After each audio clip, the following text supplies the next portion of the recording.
Welcome to the best of first-person episodes from Phantoms and Monsters. Please like, subscribe, and hit the bell icon so you'll be notified of all future uploads. The Young Man in the Woods.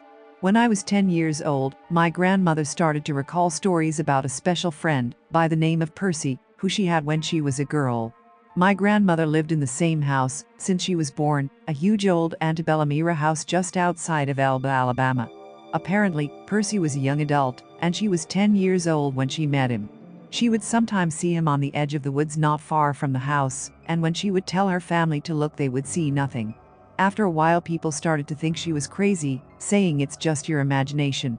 So she eventually gave up, saying she was just playing a joke, though she still continued to see him. She would say that he was very nice and kind as well as very handsome. When I was 12, I was staying at my grandmother's house during my summer vacation. I was unpacking my suitcase in one of the bedrooms. As I tried to pull open one of the dresser drawers, it wouldn't budge at all. I yanked, groaned and moaned, but to no avail. After about 5 minutes of desperation, I heard a low-pitched chuckle. I turned around, but nothing was there. I was completely puzzled because I knew what I heard, but decided to brush it off. Several years later, my grandmother passed away. My family and I decided to stay at my grandmother's house during the time of her viewing and funeral, since we lived about 5 hours away. The funeral was conducted at her house in the large front living room. After the ceremony, the pallbearers carried her casket to the hearse parked in the front, when I noticed out of the corner of my eye someone quickly running into the bushes at the edge of the woods. I thought it may have been one of the neighbors, though the nearest farm was about a mile or so away. That night I was in the same room where I usually slept at my grandmother's house, which was her old bedroom, when she was a child. As I laid in the bed, I heard soft moans and whimpering. The sound was coming from the direction of the window and balcony. The evening was very dark, and with moonlight peeking through the trees, the only source of illumination. As my eyes adjusted, I could make out the figure of a man, but more of a shadow instead of a solid body. The specter was sitting down on the balcony floor, its elbows resting on its knees, and its head hung down in its hands. After a few moments, the figure became somewhat clearer, and I realized that this was Percy. I called out, "Percy?" The spirit raised its head and slowly looked in my direction. He was exactly as my grandmother had described, though I only saw his face for a second as he quickly vanished. I didn't know whether it had been a dream or what, so I decided to keep my mouth shut, not wanting people to think I was delusional. The next night while I slept, I felt a cold brush by on my cheek. My eyes snapped open and the young man I had seen the night before was looking at me. He appeared blurry, but still recognizable, with light brown hair and bright blue eyes. He stared at me and smiled, then quickly dissipated. The next morning we prepared to leave for home. I sat on the edge of the bed and thought about what had transpired the previous days.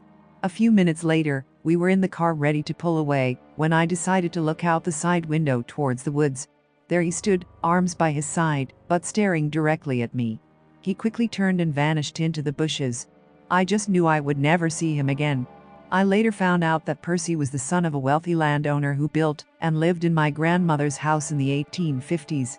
One day, at the age of 20, Percy simply disappeared and was never heard from again.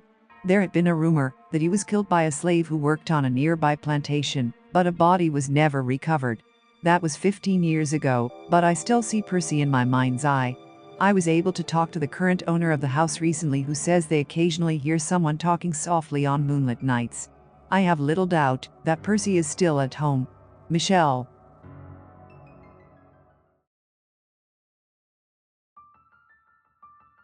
The Fairy in White. I've seen something I can only assume was a fairy, elf, or the like. We, our friend, my mum, and me, were house-sitting this beautiful condo in the forest. This forest was no doubt magical in some way, it just had an energy to it. We were having breakfast one morning, and I suddenly see a small person, size of a 6-year-old child, run through the field next to the house. It disappeared behind a tree that was too thin for it to hide behind. My friend and my mum were sitting opposite of me, so they didn't catch it. I tell my mum that I saw something, and she says I think I saw it too a few days ago. My friend suggests we both move to a different room and draw what we had seen to compare. Mind you, so far we only know that we both saw something run across the field, not what it looked like. My mum and I both drew the exact same creature. A small human with adult proportions, so not a child. It was dressed in all white clothes that looked like pajamas. My encounter had looked my way and smiled, laughed. My mum's had its face turned away. It was wearing a long nightcap that trailed behind it. It was faster than a human that size could reasonably be. We called the owner of the house and say we saw a spirit in the field. She says, "Oh, the fairy in white, huh? Yeah, it's attached to that tree out front, the thin one. That's the wedding tree my husband and I planted when we got married. It had no bad vibes. I think it might have been the protector of the tree. We haven't seen it since. S."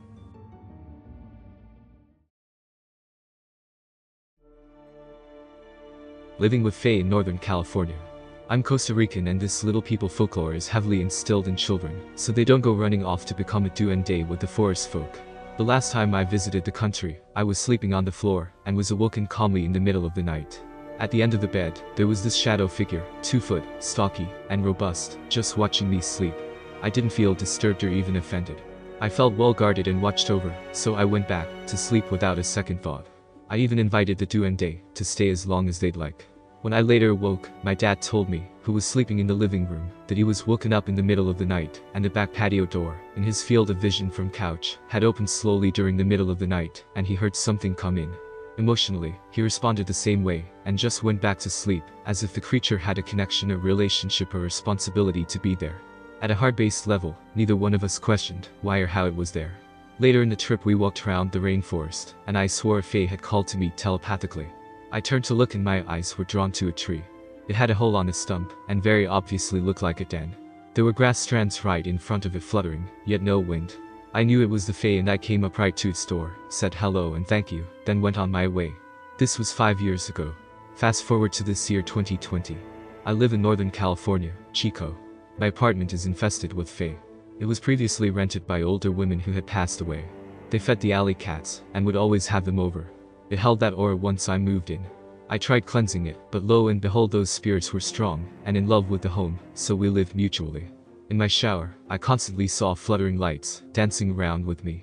I eventually began offering the fae anything I could to appease them, simply because they can make the space very buzzy and electric, sometimes an overwhelming feeling. Milk, honey, rum, chocolate, bread, mints, sweets, flowers, stones, and kind words and affirmations were my offerings. I set up a little home for them, and would light candles every night to symbolize the warmth and welcoming I was extending. They are certainly mischievous, and can be emotionally flustered. What people say is their angry or vengeful side. It seems gnomes and fae work together. They live in the same median realm, and communicate with humans in the same way. Gnomes mind their own business for the most part, but they will garner your attention. B.A.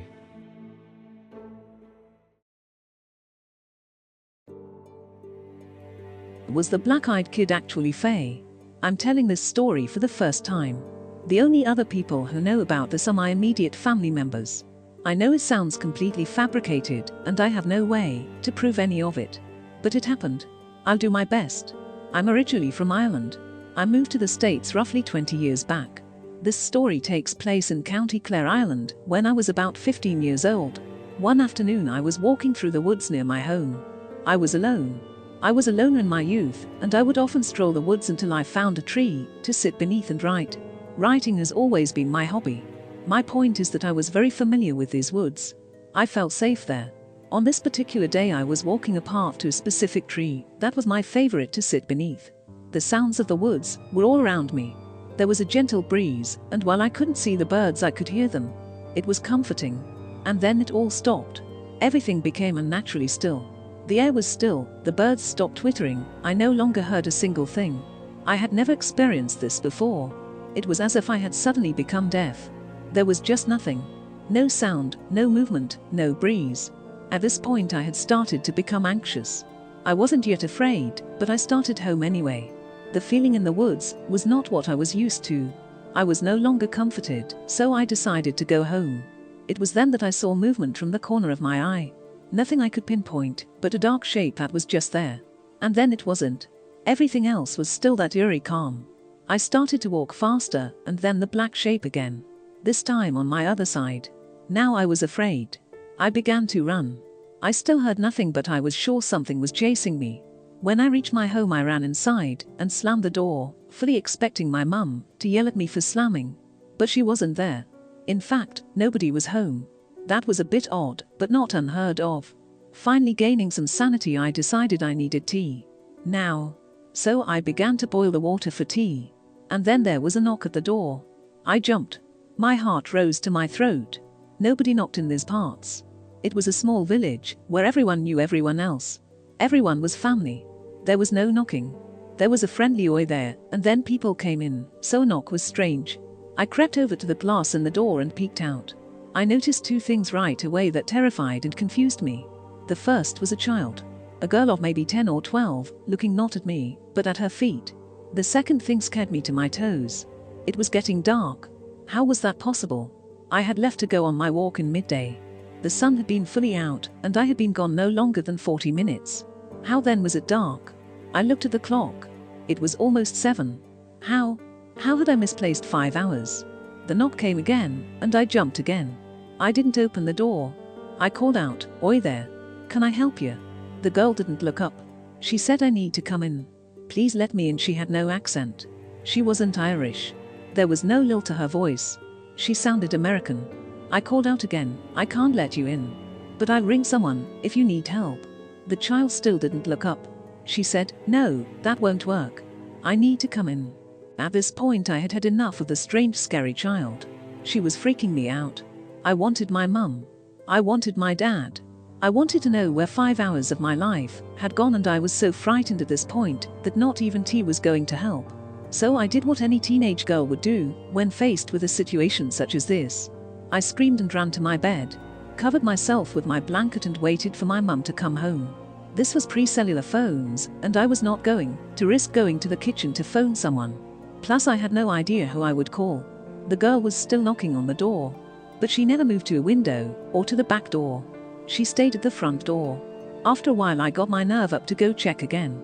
It had been silent for a bit. I went to the door and looked out the glass. The girl was still there, but she was no longer at the door. She was sitting on the fence. She was no longer looking down. She was looking right at me. And in the fading light it looked like her eyes were pitch black. I screamed again and ran back to the safety of my blanket. Eventually my mum came home. I told her what happened. She decided that it was my overactive imagination, but she did call down to the shops and the pub to find out if anyone in town had American family visiting or if anyone knew who the girl was. Nobody did. My grandmother told me I had survived an encounter with the Fae, fairies, and that I was lucky. She was the only one who ever believed me. I never saw the girl again. I never had missing time again. I never felt the absolute stillness in the woods again when I got up my courage to go back. After I moved to the States and years later I heard of black-eyed children. My story seemed to coincide with that. But that's ridiculous, right? I still have no explanation. Demon? Fairy? The Fae are said to be evil and will kidnap children, and the woods was near a fairy hill. Ghost? Black-eyed child? I don't know. But it happened. I swear to that. I am.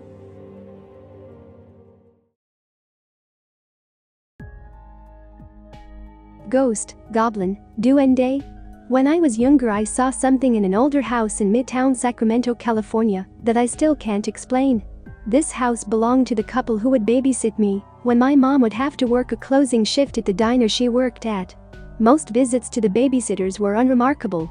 I remember that the husband had a whole room devoted to model trains, and that they were nice people who treated me well.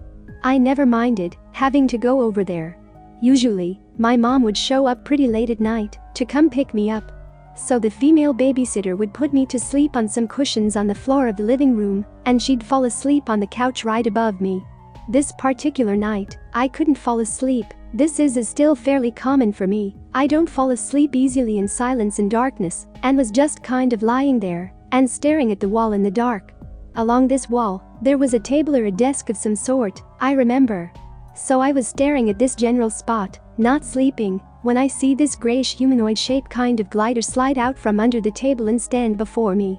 It was too dark to really see details or colors. All I remember was that it was about 2 or 3 feet tall and appeared to either be holding a spear or sword, or perhaps wearing a pointy hat. I remember being terrified and hiding my face under the covers for some time. Eventually, I heard a faint swishing sound, and I looked to see the figure was gone. I shook my babysitter awake and told her that I'd seen a ghost, and she told me I was dreaming and to go back to sleep. The thing is, I hadn't been sleeping.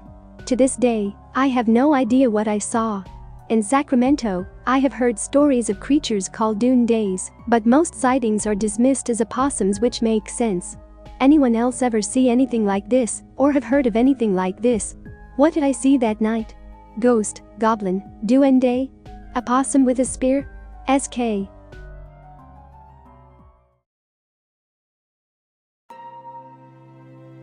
Little folks living under the house. My mum is from the Philippines, and there are many tales of supernatural creatures roaming every stretch of the country. Most sound ludicrous and exaggerated, but none more so than the duende and the experience I am going to relay.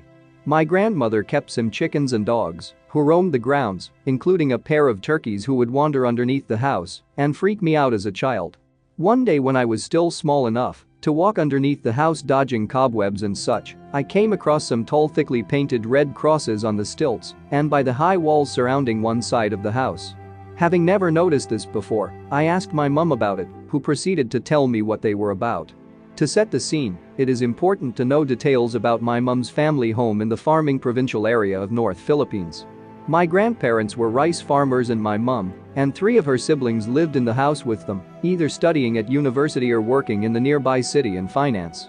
A typical Tagalog house, raised on stilts, was built sometime during the 1950s and had dark mahogany-type floorboards and furniture.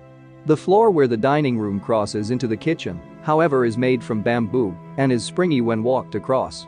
There are small gaps in between these whereby you can see down into the ground underneath the house. The whole compound was fairly sized with concrete and brick walls 8 foot high studded with broken glass for security. My mum lived with her other female siblings and chores always shared, including laundry. No one's clothes were kept separate and everyone's clothing went into one wash basin. The clothes were then hung on the various clotheslines in the backyard. Her youngest sibling Ella was around 21 at the time and started to notice her underwear missing from the washing line, prominent gaps where panties were supposed to be drying in the sun. Thinking nothing of it and putting it down to birds or another sibling pulling pranks on her, she learned to ignore it. Weeks passed and buying knickers was getting to be a very expensive habit. Angry and frustrated about the prank, Ella questioned everyone about why they were picking on her and her underwear only.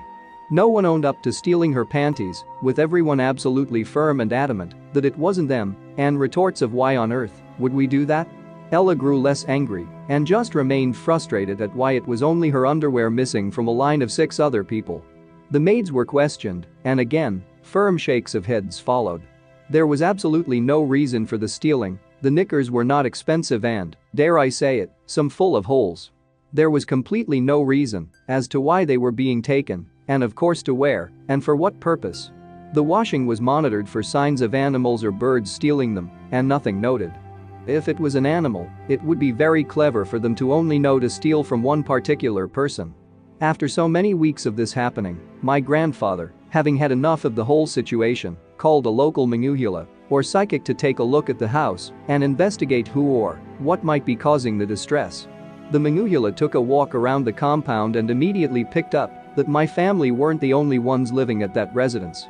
She sat the family down upstairs and revealed that she had discovered a small family of duende living under the coconut trees, stretching their territory right up to the area underneath the house itself.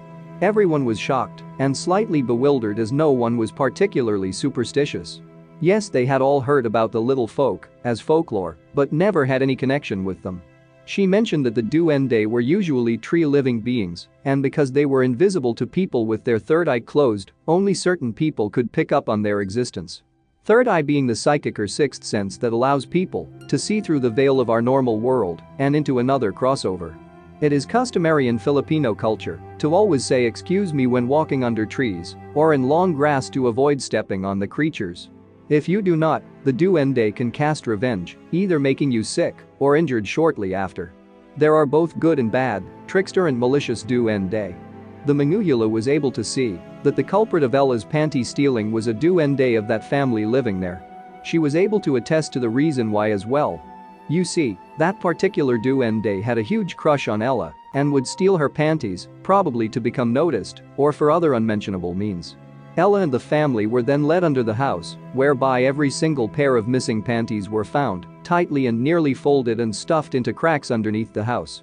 The Manguyala blessed the house with holy coconut oil and prayers were said to move on the family of Duende. Afterward, it was advised the red crosses were to be painted underneath the house and white crosses placed in windows to draw away and discourage anything spiritual to reside there again. To this day, the house is still standing with its fortress of crosses. Who knows whether or not anything managed to slip past the warnings and is residing there currently, dormant, against the will of my family. LC.